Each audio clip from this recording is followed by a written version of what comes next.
श्रोते हो नमस्ते. आपल्या सर्वांना शुभ दिवस. श्रोते हो, जीवनाचा प्रवास करत असताना जिथं तुम्ही कोणत्याही परिस्थितीमध्ये शांत राहिलं पाहिजे, अशा काही गोष्टी आहेत. आणि जर या गोष्टी आपण आत्मसात केल्या तर आपल्या जीवनाचा प्रवास हा सुखाचा होत असतोय, आनंदाचा होत असतोय. श्रोते हो, जर तुम्हाला संपूर्ण गोष्टीची माहिती नसेल तर शांत राहा. जर तुम्हाला तुमच्या भावना नियंत्रणात ठेवता येत नसतील तर शांत राहा. रागाच्या भरात नेहमी शांत राहायचं असतंय.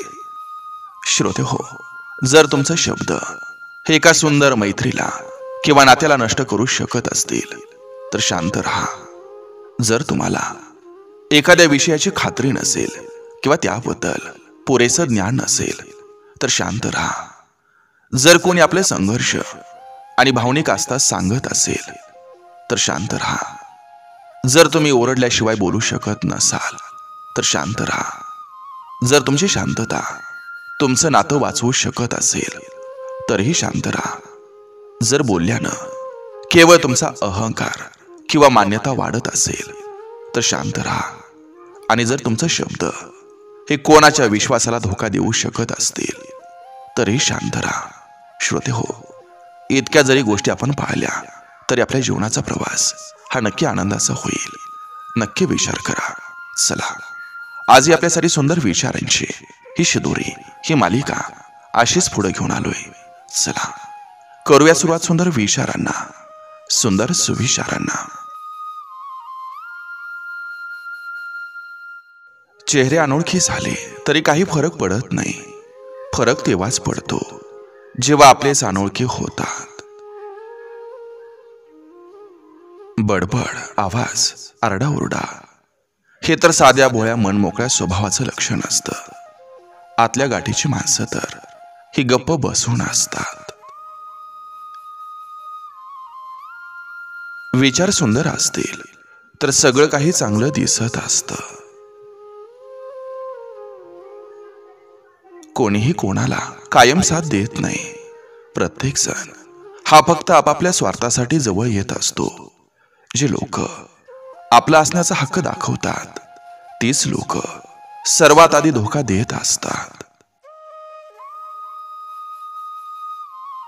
आपलेपणाची हक्काची सावली संपली की मग परकेपणाचं कोवळं ऊन सुद्धा चटका देऊन जातं. कोणी आपल्याबद्दल वाईट बोललं म्हणून आपण वाईट होत नसतो, हे ध्यानात घेतलं पाहिजे. त्या व्यक्तीला आपण चांगलं आहे हे बघवत नाही म्हणून ती व्यक्ती आपली जाणून बुजून बदनामी करत असते. ज्यांचं मन चांगलं असतं त्यांचंच नशीब खराब असतं.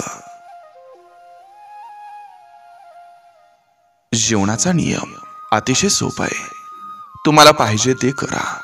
फक्त जे कराल त्याचं फळ भोगायला तयार राहा.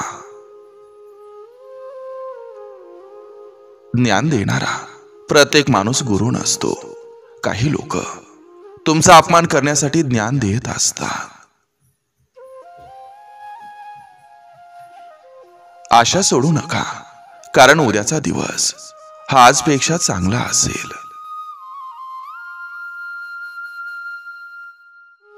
सोबत पण त्यांनाच घेऊन फिरा जे आपलं चांगलं होईल याची अपेक्षा ठेवतील. समाधान ही अंतःकरणाची सर्वात सुंदर संपत्ती आहे. ज्याला ही संपत्ती मिळाली तो जगात सर्वात सुखी मनुष्य आहे.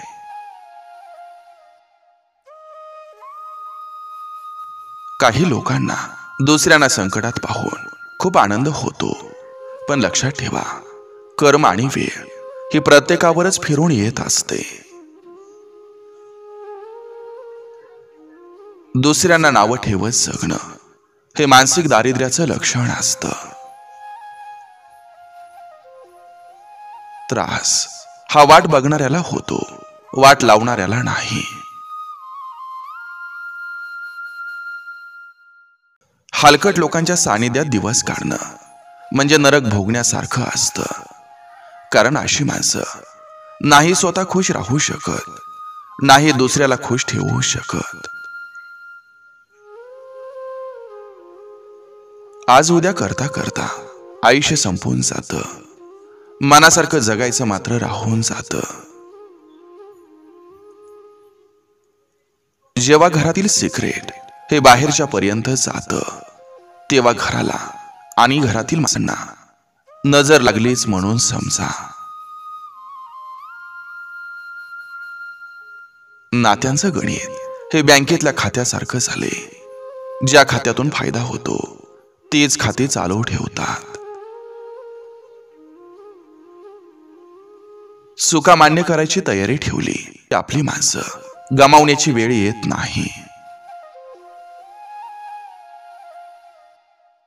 कोणासाठी कधीच आपला आत्मविश्वास कमी करायचा नाही. एखाद्याला आपली किंमत नसेल तर तो त्याचा प्रश्न आहे. आपण आपल्याला कधीच कोणापेक्षा कमी समजायचं नाही. जो स्वतः दुःखातून गेला नाही त्याला दुसऱ्याचं दुःख कळत नसतं. 2 रुपये घेऊन जगणारा माणूस एकतर स्वतःलाही फसवतो आणि जगालाही फसवण्याचा प्रयत्न करत असतो. काही प्रश्नांना उत्तर ही जशास तशी दिल्यानंतरच ते प्रश्न कायमस्वरूपी सुटतात.